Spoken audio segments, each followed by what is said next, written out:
So I can hear that there's a lot of mid-range and low mid build-up.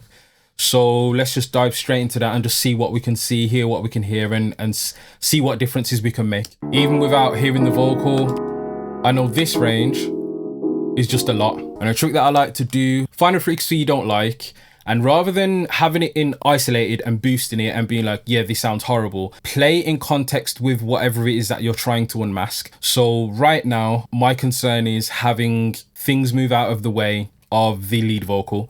So if I play the lead vocal with this instrument playing and I boost the frequency that I'm concerned about, I will see how much damage it's doing. This coming through, movements, where to, who with, you pick. With the vocal, that just sounds horrible. So I'm gonna slowly bring it back and we will see whether the clarity that I want from the instrument and the vocal playing at the same time either gets more or isn't affected in at all. New whip, who this coming through, movements, where to, who with, you pick the music.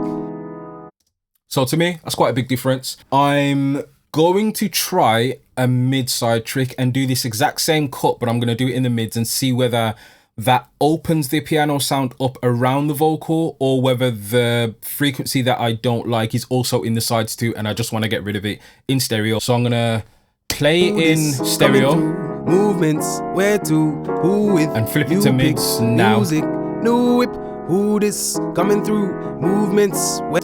So I think I am going to keep it in mids, but I'm going to widen the band a bit and take out a little bit more. What I can do now is I can take some of the lower frequency of this. I'm going to mute the vocal for the time being. I want a bit of that in the sides. And then I'm also going to take out some of the hardness, not necessarily harshness, but hardness of the keys in this area. But I'm going to do it in stereo, not in mid-side mode. Actually, let me try it in. Nope, I like it in mid-side mode. All I'm trying to do is just create a little bit of space for the vocal. So if you put the vocal back in. Who this coming through, movements, where to, who with, you pick the music, new whip, who this just sounds quite boxy. Through, movements, where to, who with, you pick the music.